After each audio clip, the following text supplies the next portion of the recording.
Yes, welcome to Dr. Politica, and here we decode power with said Kenya. Now, remember, the cake issue has now taken a political twist.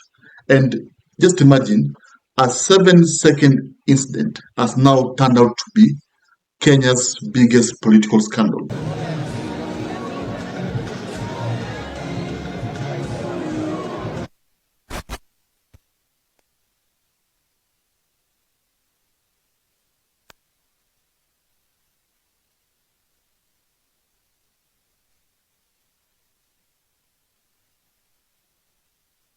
I'm not saying so. Remember, Oburu was given a cake, and clearly we saw a clip showing that Oburu was not comfortable with swallowing the whole cake. So this has been a mystery, and people are like, what is Odinga family? Okay, what does Odinga family know that Kenyans need to know or Kenyans don't know? Because Kiturucheche MP Kibagendi gave a very powerful,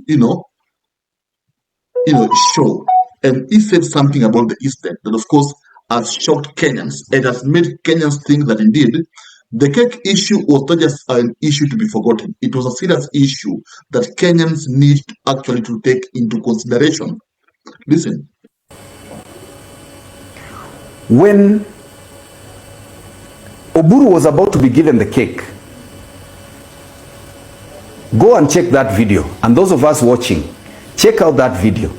When Oburu was just about to be given a piece of cake, Winnie Odinga quickly rushed and told him something very fast. And she also reached for a fork so that she can take for herself. That is why Oburu was given na akatema. Na keki ilikuwa ni kubwa. Okay. The cake was too big. Okay. Unajua mdomo ya Oburu ni ndogo. Keki kama ni kubwa unakula hivi, unabakisha hapa, hiyo nyingine mbona unatema? Mkono iko busy. That is what naangalia Winnie vile ali behave. Alimwambia kitu very fast, she reached for the fork, akataka kujichukulia yake, akapewa na akajifanya nakula na hakuikula.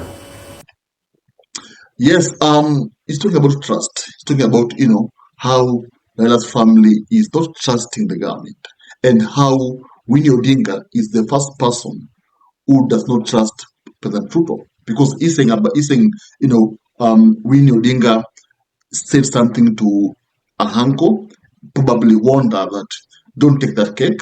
Yeah, I have seen something probably, and of course it was about Winnie Odinga taking her own spoon, having a cake and a cooler. So of course, I myself, I saw the president eating the cake. Okay, it's a reality. But this is why Oburu Odinga did not swallow the cake will forever remain a mystery, unless he clarifies to Kenyans why didn't he eat the cake. Because if he doesn't say it, Kenyans will believe their own theory. And of course, you can't stop people from believing what they think is right. Now, remember, ODM now has been exposed, and ODM is now having power angle issues. Oburu Odinga is getting, Oburu Odinga's leadership is not going smoothly because ODM itself now, some members don't want him. In fact, ODM is divided. There are people who are believing in Oburu Odinga. Some believe that Winnie Odinga should take the mantle. Some believe that Babu Owino should take the mantle. Some believe that, Sifuna should take the mantle. But of course, Oburu Odinga now is the leader because that's how it is. But what it does that Raila's family, now I'm talking about Raila's family, Raila's wife and kids, Odinga and, Winnie and of course, Raila Jr., they're not comfortable with Oburu being the leader of ODM. There's something that I wanted to tell you. When it came to the matter of this broad-based government, the people of ODM entrusted one person with the management of that relationship. And that person was Baba Raila Molo Odinga. That relationship is complicated. And therefore, we are looking and we are wondering, those that are taking it upon themselves to manage it now, Are they capable of managing that relationship? I don't think that is a question for me to answer. That is a question for the people of ODM to answer.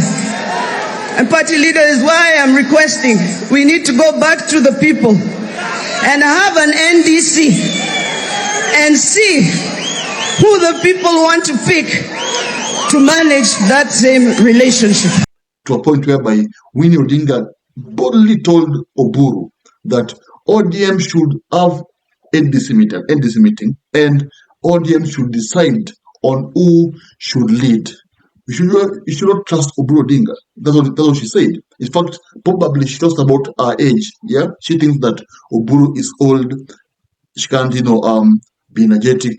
But remember, even Raila Odinga himself, before he died, Raila was also 80 years, and of course 80 years is an old man, but Raila was the leader of ODM. So I believe that probably there is family wrangles in the family, and of course probably Ida Odinga does not or is not happy with Oburu Odinga becoming the leader of ODM, and Ida Odinga is sending her daughter to confront Oburu Odinga to tell him that you are not qualified to lead ODM like the way our father used to do. Mtoto yangu Winnie akisema ati Raila alikuwa hapo na sasa tutafute mwengine kusaidia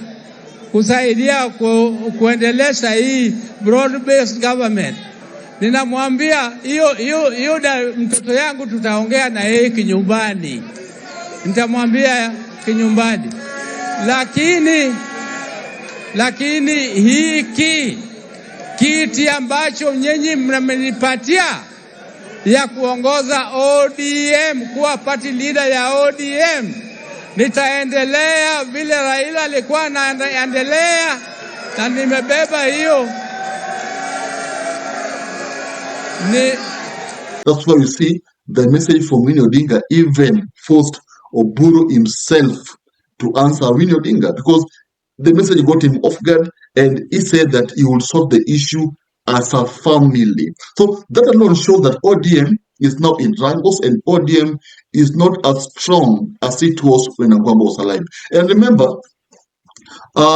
when a father is not there, because ODM's father was Raila Odinga, always the kids have to, scramble, yes, for leadership. And remember, the kids are now the ODM members, including Oburu Odinga, despite him being the brother to Raila Odinga. The father of ODM was Raila Odinga. Since he's not there, we are going to witness drama after drama, because Raila was the only unifying factor. He's the only person who could say something and ODM members could shake. Right now, we are seeing, members, for example, we are seeing Atandi telling ODM members that the old one should leave, let the young version lead ODM. We are seeing, other members insulting each other because the person who was feared is not there. The person who had the mantle, the person who could, scream or raise his voice and and the rest keep quiet is not there. That's why you see now ODM is going to face difficulties. After Raila Odinga's burial, ODM will face difficulties because there's no strong leader like Raila Odinga who could bring the party together. And that's how it was. And you see, with all these struggles, the person who can easily benefit is William Ruto, because Ruto will be using his own people, because right now he has his own people in ODM, yes, who are actually forcing other members to support Ruto. So Ruto will be using his own people in ODM to dismantle ODM, to take control of Nyanza and other regions like Coast. And that's why I'm saying ODM, if they're not careful, ODM will be finished before they know it. ODM will be dead before they know it. So that's the story now. Now tell me, do you think Kibagendi is having a point when he says that Odinga's family is not trusting William Ruto? Thank you guys, subscribe. If you love politics, then Dr. Politica is your cup of tea, the place for minds that think. If you are watching this from anywhere else, search the name, hit subscribe, and stay sharp with us.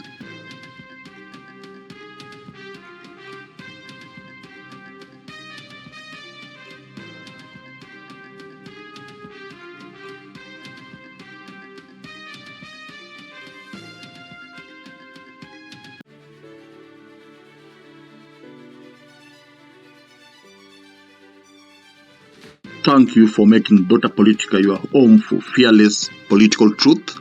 Every view, every like, every share fuels the fire behind the hours of research, filming, and editing we pour into each episode. By showing up consistently, you don't just support a channel, you empower a voice. In a world ruled by headlines, spin, and power games, you remind us that real people still care about real facts. We are here to inform, inspire, and ignite critical thinking, not just for today, but for generations to come. You are not just a viewer, you are the reason this platform exists.